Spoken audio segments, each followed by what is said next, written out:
so frustrating when, you know. can't say something that you... I'm starting to think we might have like a carbon monoxide leak or something. No, that's just me. And Yeah. my dyslexia. Hi, friends. How's everybody doing? Thank you for tuning in to episode number 8 of the Santa Cruz Art League podcast. Very exciting. Yes, I'm Anetta. I'm Grace, and we're going to talk about what's going on in the gallery. We're going to talk about our art. We're going to talk about our pets. And we invite you to join in on the discussion in the comments below. It's a fun one. It's going to be a fun one. So Yeah, we're a I hope little you stay. loosey-goosey today. You did not just say that. Anyways, I hope you enjoy this episode, and let's get going. All right. Welcome to the episode today. It's episode 8. Oh my goodness. I know. 8 is an auspicious number, so. We've been doing this for 2 months already, and look at us know, go. It feels like it's only been, I don't know, a couple weeks or something. Well, they say time flies when you're having fun. I hope you guys are having fun. Please let us know if you do. We have a lot going on. Oh boy, do we. So on Wednesday, and we'll do our best so that you see it on Wednesday if you are watching in real time. Apologies for the last week. The ships have missed the port a little bit. We like to keep a little suspense going on. We like to keep people guessing. So we'll be here Wednesday, but... We are artists after all, Yeah, of course. There's, things to do, people to see. But when you see it on Wednesday, it's 2 days before First Friday, and a lot of exciting things are happening. The First Friday, what do we have, Grace? Yes. Okay, so in the gallery at time of recording, being installed and opening today, which is Friday. For you guys, it's going to be Wednesday next week. But Transmutation is opening. It is so cool. I have probably said this a bajillion times, but I'm really impressed by the work that our interns have put in. They have been the creative force behind this entire show. I cannot stress enough. I just give them, rubrics, and they make all of the creative decisions. They put in all the groundwork. So, all the submissions that they got in, the creative decisions that were made about the show, it's entirely them. And I am beyond impressed. And I think you guys will be too. Be here for First Friday, and maybe we can give you a little sneak peek. It's very different. It's I don't know what I expected, but it exceeded any expectations I might have had because of just how well I think it encapsulates the transmutation, the theme of the show, by the variety of artwork. So it is well curated, and when I saw it, it was not even fully installed. So, and I don't know, there's something so exciting seeing the work as it just comes into place. It's really a special time. I have been texting with one of my friends who works at Pajaro Valley Arts, because they also have a very small art org, so we're sister orgs. And she was sending me pictures from the installation of Queer Expression, which is up right now. You can go and check it out. I think they're up until July. But she was sending me pictures. They have a mannequin, and it was sprawled butt naked on the floor. And I was like, whom amongst us hasn't done that during installation week? It gets pretty tough around here. You gotta do what you gotta do. Right? I'm like, get it, girl. So, it gets crazy, but it's so worth it, especially when you get to see the show come together. And being able to see so many creative young people expressing in lots of different mediums. We have paintings, we have photography, there's sculpture, there are some textile works. There's this cool lamp that's metal and a rabbit. Very, very neat. It's just really good stuff. But being able to see the energy and the things that are relevant to people of the this generation, I think is really cool. And getting to honor that in our gallery, it's such a privilege. So, and a lot of the works, in my opinion, were quite mature.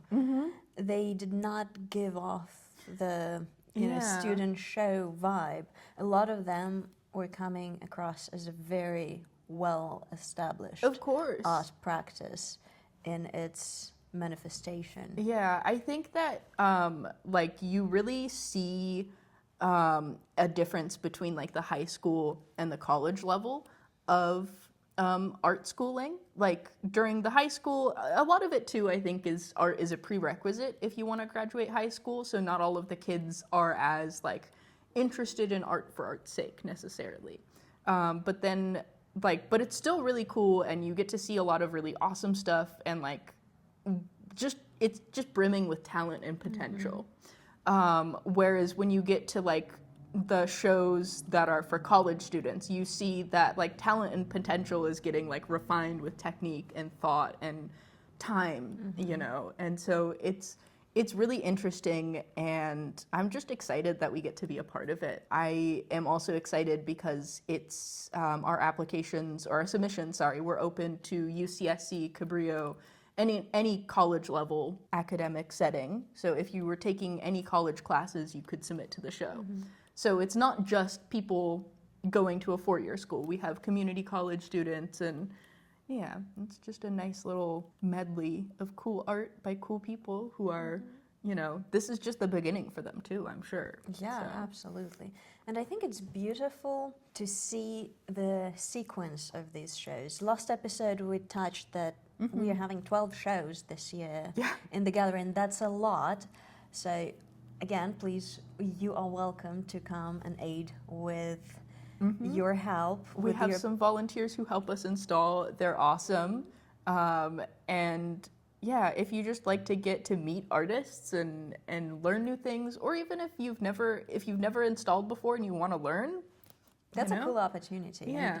And, again, there's a lot of that going on this year, but even though it's a lot, I think the sequence of them is so beautiful, and it is like watching the unfolding of it in art form.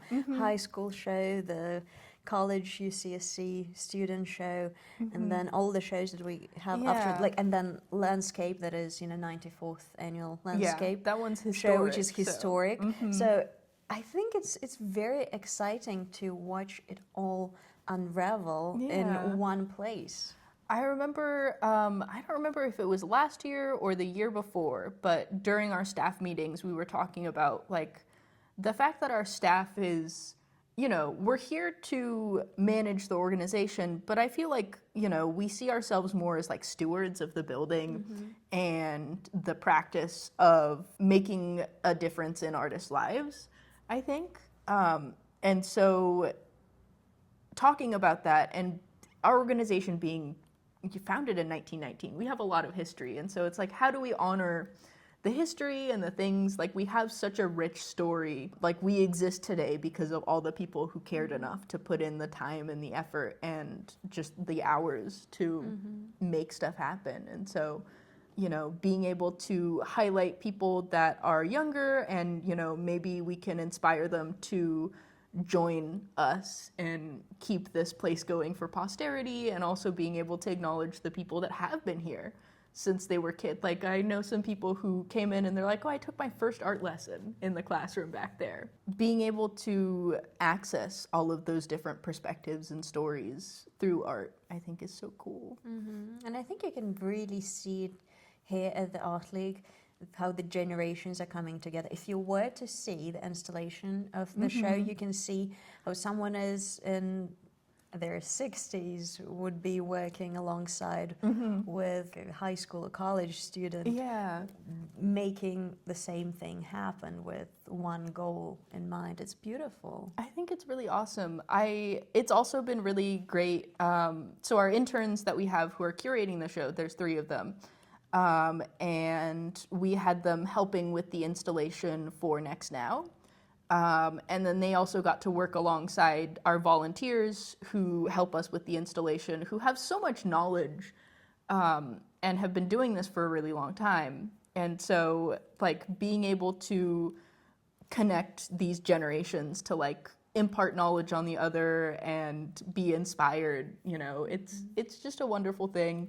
Also, our classroom in the back, if you need to go to the restroom, you have to go kind of through the gallery. And so sometimes I'll hear like exclamations from the other side of the gallery when somebody came in yesterday and they're like, oh my God. And I was like, yes, that's the reaction that we want. And I feel like this exhibit specifically will have those, oh my God, it did that for me. Definitely. the first Friday is going to be amazing, so we hope to see you there. Yeah. Please come check it out. 5 p.m.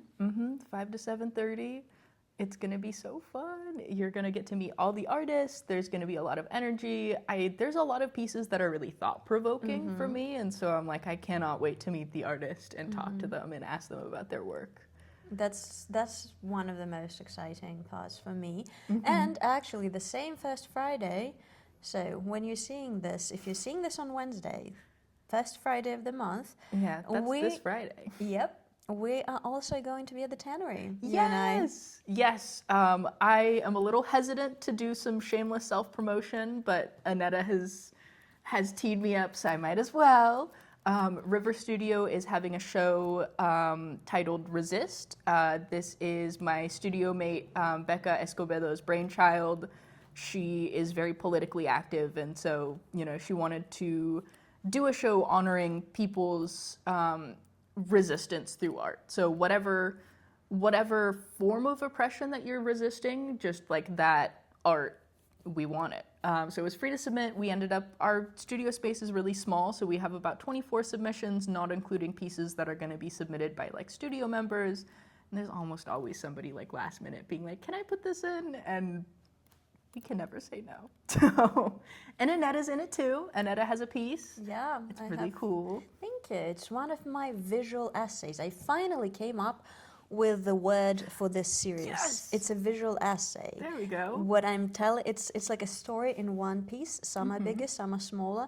There were size limitations for this show because, again, the space is somewhat limited. Really small. So it's a small, politically charged essay, definitely. I would say. Yeah, this is stuff that I cannot do at the Art League, but it's okay because, well, we've got other spaces for it. Since you're already here, you might as well check it out because I'm really excited. We were to submit a little paragraph about the work, and when I was signing at the drop-off of my art yesterday, I got a little, sneak peek into what people wrote about the art, and I'm so excited to see it. Yeah, there's some really, really cool pieces. It's going to be great. Drop-off is happening all this weekend, and we're going to spend next week hanging the show in time for First Friday, and yeah, there's going to be alcohol at this reception. We can't do alcohol here at the Art League.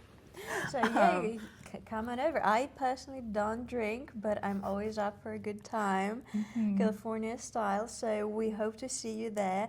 It sounds like we are making a cultural program for you happen, and I hope you appreciate it. First, we're going to see you here at the Art League, then we're going to move on to the Tannery. So it sounds like a really fun evening planned. Yeah, and if you guys want to shout out in the comments where else is having some cool stuff going on this first Friday, because I would love to. There's always go something. Check out things. There's always something. That's the thing. When I see sometimes over the hill in Silicon Valley, I see programs, and some in San Francisco that I'm subscribed to. Like, I can't be in multiple places at once, but I really want to because all of it sounds so cool. But luckily, everything here is in close proximity. So. Exactly, and priorities. So Art League is going to be at the top of my priority for now. So we do hope to meet you there, and we hope you like the art. Yeah, it's going to be so cool. Oh, and talking about that, you mentioned Pajaro Valley. Yes. And an opening is coming up pretty soon for you as well. Yes.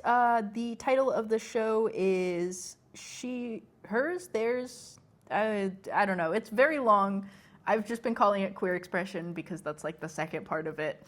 But it is a show that was open. It was an open call, specifically looking for art that celebrates the diverse experiences within the queer community. So like whether it be struggles or joy or celebration or things that are like very mundane. It's just the goal of the show, or at least what I gained from reading curators' input and stuff, is that they wanted to shed light on the diverse and often overlooked experiences of folks in the LGBTQIA+ community. The acronym keeps getting longer because it turns out that there's a lot of people. But it's going to be really fun. There is a reception happening in the afternoon on June 8th. I might have some work in there. Yes, and I'm gonna go check it out, support Grace, and It's going to be fun. There's going to be drag performers. So it's going to be a party. okay, I'll have to plan an outfit for that night because that sounds absolutely amazing. I know, yeah, my housemates too, and I have been like, I think we have to go and drag for this one. So. Oh, talking about drag. Okay, there's a show that I'm watching on Netflix that I want to share because it tickled my brain in the very right way. It's called Survival of the Thickest, and it's largely centered around Black people experience and queer experience. The acting might not be Oscar worthy at all times, but the costume design Ooh, and sometimes the it's just casting about the costume design. and the people, oh my god, I don't remember the last time I've seen so many beautiful people on screen at the same time. Oh man. It's really, I highly recommend checking it out. It's very colorful, very full of artistic expression, and I'm maybe biased because the character is a stylist, the main character is a stylist, and though I do not relate on a lot of struggles because she's a plus size woman, but I feel like it's really important to immerse yourself in experiences that are not yours specifically. And I'm on the and I'm towards the end of the season 2, and there's another season coming, and I'm so excited. It just leaves you very happy and very inspired. That's awesome. Yeah, I love the way that art inspires empathy in, you know, groups of people who maybe you wouldn't necessarily consider, like whether it be literature, TV shows, movies, or even visual art. You know, a lot of it is the artist sharing their perspective. As the viewer, you get to kind of embody them and see what it's like. You know, you gain just a sliver of understanding of what is happening in a person's life or what struggles they face. It's such a powerful tool, and I feel like the world often doesn't have enough empathy, and so being able to have more art and more viewpoints and just different experiences, you know, I think it's really important. It makes you a better person, and it makes your life all the more rich. And that's the thing, even though we might look different, I've found myself relating to the protagonist's experience so often, and I love films and media where it's almost lighthearted and easy and pleasant to consume, but it's also thought-provoking at the same time. So it's like, what more can I ask for? Exactly. Oh man, it's like dinner and a show. I mean, amazing. Yes, absolutely. Is there anything you're working on right now in your own personal practice? Let's see. You know, I've been so busy here that my studio has taken a bit of a backseat to what I'm going on. I'm working on a hand. I paint a lot of hands. This one has a moth on it. It'll probably be at the next critique group because I'm struggling with this moth. I'm fighting for my life, but you know, it'll be okay. We'll see. I'm excited. Yeah, when you're watching this, this month June's critique group already has happened, and you should have been there. But you have an opportunity next month. Hopefully you were. First Tuesday of every month, 6:30 p.m. 6:30 in the classroom. I'm excited to see what you're working on. Oh, thank you. Yeah, it's just been kind of a continuation of, I don't know if I can get into it too much. I feel awkward talking about my own art because I'm here to like represent the Art League. If you've seen the videos, you know I'm passionate about talking about art and helping artists talk about art, so I'm looking forward. Oh, okay. Yeah. Eventually I'll be able to open up a little bit more. For now, I'll just say that I like to paint hands. I think that I started painting like parts of my body from my perspective as kind of like my interpretation of a self-portrait, because I feel like it makes sense drawing your face, but this feels a little bit more like I'm actually showing you as I see myself. I don't know. Maybe that's like a little narcissistic that I'm just painting myself, but No, look, art is self-indulgent to begin with. We've already talked about it, and there's nothing wrong with it. That's your experience, that's your perception. And I find it very interesting that it's rather compartmentalized, if I can say that. It's Yeah. almost like part by part and piecing it all together. Yeah, I don't know. Maybe this is like a little too like ooey gooey, but I'm like feel like I'm a pair of eyeballs and just like I inhabit this thing, but like this isn't me. I'm up here. Oh, absolutely. I don't think it's ooey gooey or whatever it is. I think that is very profound. Yeah, I don't know. I wonder too if it's like just being socialized as like women, you like learn to just like view your body in like the third person, or if it's just like a more human experience and like our dudes out there watching are like, yeah, I get that too. We'll see. And you know, it sparked, what you said, it sparked in me memory of an art piece, and I'll do my best to find it and insert it here. It was a pencil drawing of a woman's body, but the chest piece was like a square taken out, and the pelvis part was taken out, and the writing said, "Take it, I don't want it." It's just, for me, it It's like that. encapsulated a woman's experience. Like, I just want to be in my body. I just want to Right. enjoy my body. The exasperation of like all of the things that come with being a woman, and I'm like, I'm just trying to like be a person. It's hard sometimes, but also I feel like I wouldn't give up being a girl for the world. So Absolutely. we'll see.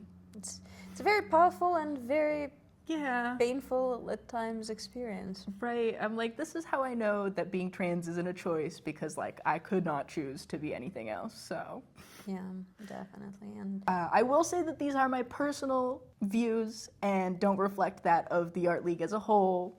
I mean, I feel like it's a pretty universal experience as a woman to be talking about your struggles. And I think it's a little sad that in this day and age, it's kind of frowned upon to be like, I'm struggling. That's true. I'm fighting for my life right now. Well, you know, I will say too, like, as a person who like works in an organization, it doesn't always bode confidence. Like, you have to make sure that like the people coming here feel reassured that the Art League's gonna be okay.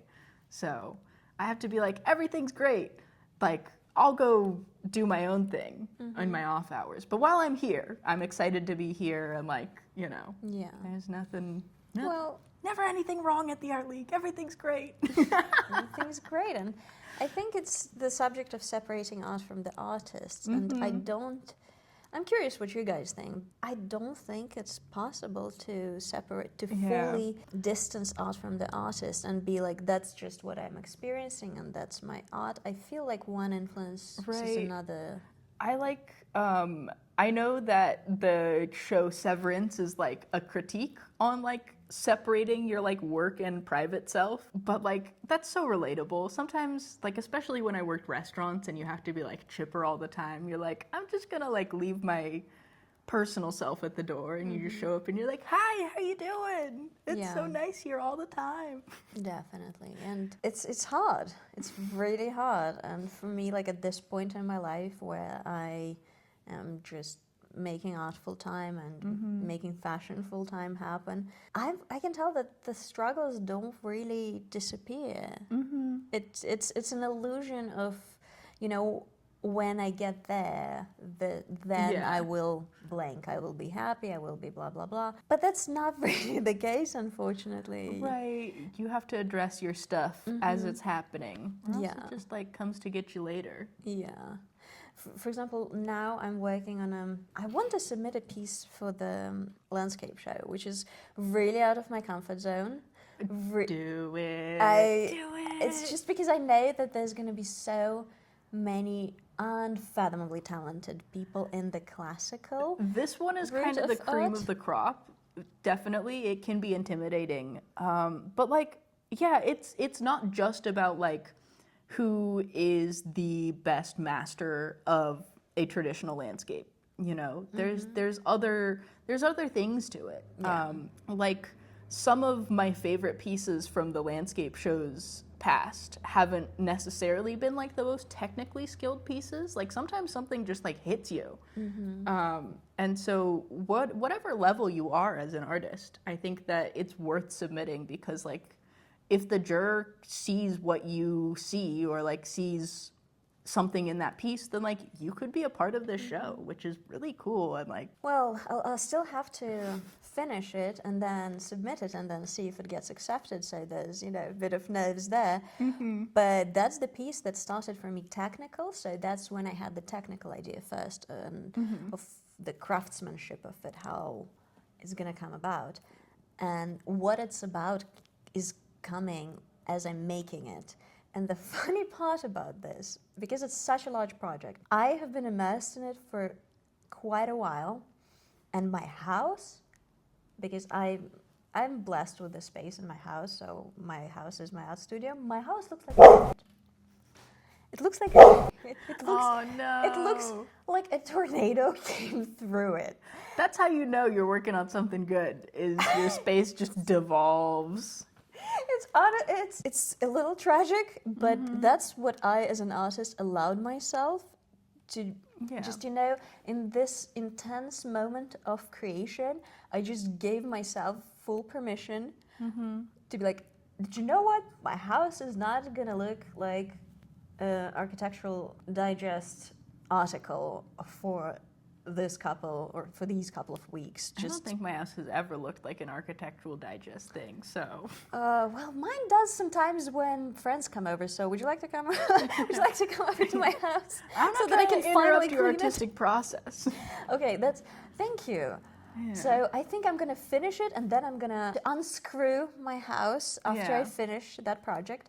But I feel like that is so fascinating about the artistic process of just ebb and flow of it, because I was so excited about this piece and just so much love, and I'm so happy about how it's coming along, and that by itself is worth more to me than peace and order in my house, if that makes sense. Oh yeah, totally. I have always been not the most clean person ever. I was raised by a single dad, so like I kind of blame him, but not really. So like my space is almost never tidy, which is why I need like a separate house and studio space, because like they get messy in different ways, and like having laundry piled around where I do my art is not conducive to making art. I feel personally called out right now because I 100% have a pile of clothes next to my bed, and that's usually never the case. But it's fine to be next to your bed, but then like, cause I like never clean up my art supplies, so like I can't have like art supplies and daily clutter near each other, because like then you lose your art supplies in the clutter if you're not careful. Because anyways, so like having a separate studio space is nice, or if you like have a garage or the outside, but also it just like gets me out of cleaning my house for a little bit longer, because I'm like, oh, well, my studio, I gotta go to my studio. Well, that's nice. I love how we have such different perspectives, and I'm curious which one you relate to more. And again, pretty much my entire house is my art studio at this point, and I'm very blessed with animals who are extremely respectful to my art process. My cat and my dog, I love them so much, and they know which things are kind of like precariously stacked on each other, because that happens times when you make art. Yeah. And they kind of, you know, they respectfully walk around. They go around. Yeah, I have been bringing my cat to my art studio with me since he was a little baby. I might have some pictures I can share. He hasn't come here to the Art League in a while, which a lot of people ask about him, so maybe I have to rectify that. Maybe for one of our podcast episodes, he can that would be so hang out. cute. Oh my goodness. But his name is Mink, and yeah, he comes to my studio with me, but he, I think, has learned that if he steps in my paint, then he's gonna get a wet rag on his foot for like any amount of time is too much time. So he's just, it's not fun for him. So he's like, okay, stay away from the palette. Sometimes he likes to like reach up and play with my brush.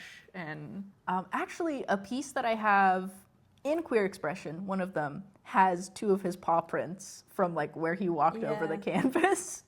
And I was like, I feel like this is kind of part of the process. It can be a collaborative piece. Oh yeah, I love that detail. It looks so intentional.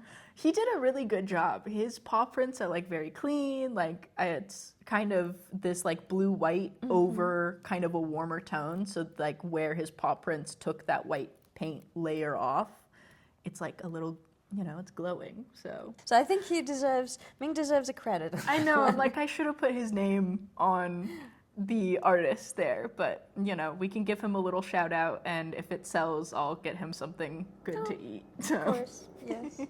My animals, when I make something, they're kind of around.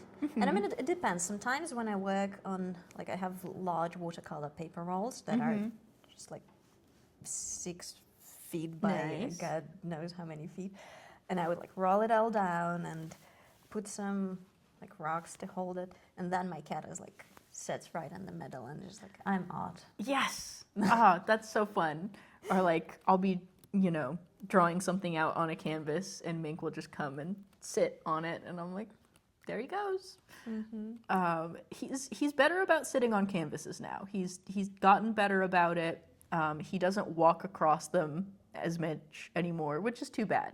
I would love some more paw prints on my things, but he has a habit of attacking brushes, so I have to like give him, because he'll like sleep right here while I'm painting, so I have to like give him a brush to hold.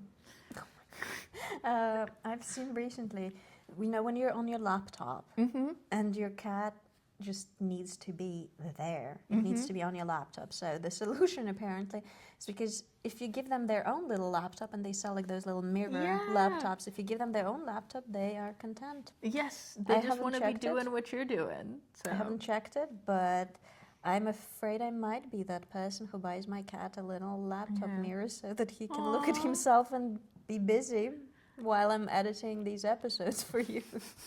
Because he is sometimes very He likes to edit too. Yes, he pitches in his very... Oh, that's what I was worried about. Oh, sorry about that, friends. I mean, we might cut it out, and they are never going to know that it happened. But it's funny to keep the little outtakes. Yeah. And the audio, they're never going to know. How will they know? How will they know? They'll never know. They'll never know unless we show them. Well, we do show our blinds and all the rest. So. Our little conversation about Jaden Smith last week. Yes. Outtakes for the real ones. Fans. Yep. Maybe we just got to keep them and release them at the end of the year or something. Oh boy. I don't know if I'm ready for that. What were you talking about before that light so rudely went out? Yes, cats and our artistic process and the mess that happens while we work on our art. Boy. Oh boy. I'm curious to hear about how other people's pets are involved in their artistic process. I feel like, I don't know, time immemorial, people have had animals and have bonded with them and, have incorporated them or felt solace in their existence during their creative processes. So if you have any pets and they are around while you make art, you should send it to us. I want to see. Oh, absolutely. Tag us on Instagram or any other platform. I'd love to see you making art and your pets being involved. I actually have some footage of like me working on a very emotional piece that is in progress, because I usually work on like, a lot of pieces in parallel. And my cat and my dog just being like my dog, and he's a 60-pound pit bull, and he just like, I was on the floor and he sat on my lap with his large butt, and he was just hanging out, happy, and the kitty was there by my side. So I feel like they know when you're going through it, and they might not know what art is, but they're there to help. Right. I feel like also it's nice because if I get like too locked in, I did this thing where, call me crazy, but sometimes I will be painting something and I'll be like, this particular song is like, this sounds how the painting feels or looks or whatever. And I will have it on my headphones on loop literally all day in the studio, like 5 hours of listening to the same song because I'm like trying to paint a thing that feels a certain way, which is like not sane, probably. That's absolutely crazy that you're saying that right now. Do you know why? Because that scene that I told you about, that's what was happening. Oh my God! I swear, I have a video of it. Literally, same song on loop over and over again, and it started with me bawling my eyes. Not pretty, but and it was just that. It's crazy, and it absolutely wrecks my Spotify Wrapped at the end of the year. because I not like I listen to a lot of kind of like indie people, and I get to be like, oh, I'm so cool listening to these like under-recognized people. And then there's this one stupid pop song that I was like, this painting sounds like this. I'm going to listen to it on loop all day for like weeks at a time. Terrible. Anyways, but where my cat gets involved in this is because I get like a little too locked in, and then every once in a while he'll like stretch and like punch me in the face. And I'm like, oh yeah, I should maybe get up and stretch. That is so cute and aggressive at the same time. I love it. Not with claws, Yeah, you know. I know. But yeah, or he'll like, he takes a nap for a few hours and then he like gets up and wants to run around, and I'm like, oh yeah, like, maybe I should stand, and so it's good. They're wise in their own way, and I appreciate that. My cat is usually very gentle. He just comes and just does this. You're like, move, move. You've been standing above the dining. I have that large piece on my dining table that I don't know why I'm calling it dining table, because it's been odd table since I It's bought a feast for the mind. Yeah, thank you. But yeah, if I stand there for a prolonged period of time, he's just like, would you do it? move. Yeah, I know. Mine, I picked him up when he was like 4 or 5 weeks old, and I've had him ever since. So he has he knows no fear, and he will attack me without hesitation, because I don't think it has like a concept that we're different entities in his brain. I love that. It is so cute. Yeah, he's a cutie. Honestly, I aspire to have a confidence of a kitten. Have you seen those videos where they smack a bear or like chase a it's crazy freaking wolf? Yeah, I love that. I feel like we can borrow some of that into our artistic expression too, when we either talk about art or show our art or meet people who are into art, to have that confidence of a kitten about to slap something that is 50 times bigger than him. Maybe don't slap the people that you're talking about your art to, though. Yeah, maybe don't slap people. Yeah. Let's draw the line there. They frown upon that usually. I don't know. I aspire for this man's level of confidence. He's just very handsome. My cat, beautiful boy. So he is a very, very cute cat. We hope to see him in the Art League sometime soon. One of these days. He's been working remotely recently because we have too many 3D pieces, and he is baby. But I think he's finally big enough-ish that I can start bringing him in again. So we'll see. We'll see if he can be trusted. And you coming over, maybe you'll get a chance to meet to meet the mink. Mink. What is words? So frustrating when you can't say something that you. I'm starting to think we might have like a carbon monoxide leak or something. No, that's just me. Yeah. Dyslexia. I hope you stop by. Maybe you'll get a chance to meet Mink. You will not guess how many takes this took. You did it. Thank you. Meet Mink, and if not, you will at least check out our current exhibition. That is amazing. We hope to see you Fest Friday. Please join us during our critique groups. Yeah, check out Metamorphosis. Submit to the landscape show. I think student-teacher show submissions are going to be closed by the time you're seeing this, but check it out once it's in the gallery. Just, stop by, say hi. We've also got some really exciting classes, drop-in figure drawing, all that fun stuff, and meet us back here next Wednesday.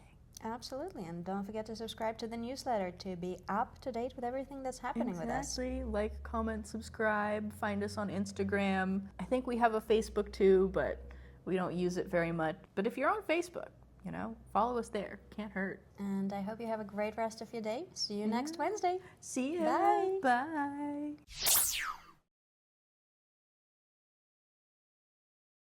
This time it's you. I was mortified when I was checking the footage of last week. And my skirt is so short, and I was like, oh my god, I can see my entire leg. I was like, we're gonna get some good views on it. I was like, you know what? If this works out and we get more views because of my leg, I'm just gonna have to start doing all of our podcasts in hot shorts. I mean, do you know what? For the sake of arts. For the sake of art. For the sake of, okay, that's where it is. That's a little too centered for us to leave that open for the sake of art, so. all doing our best, okay? Oh yes, that Maybe you'll get a chance to meet. Why meet Link? No. Oh my god. Leet Mink. meet Mink.